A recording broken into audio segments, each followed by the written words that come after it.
सोमवारी 16 तारखेला बहुप्रतीक्षित कोल्हापूर पुणे वंदे भारत या गाडीचा ओपनिंग कार्यक्रम होत आहे। ही गाडी आम्ही जवळ 3 वर्षापासून मागणी करतोय। निवडणुकीमध्ये अनेक वायदे झाले पण प्रत्यक्षात काय घडलं नव्हतं। पण महाडिक साहेबांच्या प्रयत्नामुळे गाडी आपल्या सोमवारी स्टार्ट होते आहे। या गाडीचा पहिला ओपनिंग शुभारंभचा कार्यक्रम सोमवारी संध्याकाळी 5:15 वाजता ही गाडी कोल्हापूरतून पुण्यासाठी निघेल। त्यानंतर रेग्युलर आठवड्यातून 3 वेळा ही गाडी दररोज सकाळी 7:20 वाजता कोल्हापूर 8:20 वाजता कोल्हापूरतून सुटेल व पुण्यात साधारण 2 वाजता पोहोचेल। पुण्यातून 3:40च्या आसपास निघून संध्याकाळी 7 वाजता कोल्हापूर पोहोचेल असं याचं टायमिंग आहे।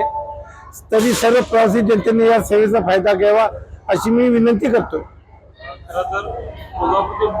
आमची ही मेन मागणी आहे की कोल्हापूर मुंबई आम्हाला गाडी द्यावी, कारण कोल्हापूर हे व्यापाराच्या दृष्टीने, पर्यटनाच्या दृष्टीने किंवा खूप काही दृष्टीने मुंबईशी जोडलं गेलेलं आहे।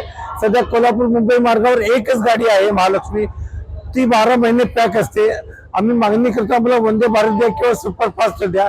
रेल्वे पाहू वगैरे रेल्वेला आम्ही मागणी केलेली आहे। रेल्वे आपल्याला कदाचित वंदे भारत देईल, त्याचाच पहिला टप्पा म्हणून आपल्याला कोल्हापूर पुणे वंदे भारत ही गाडी मिळाली आहे।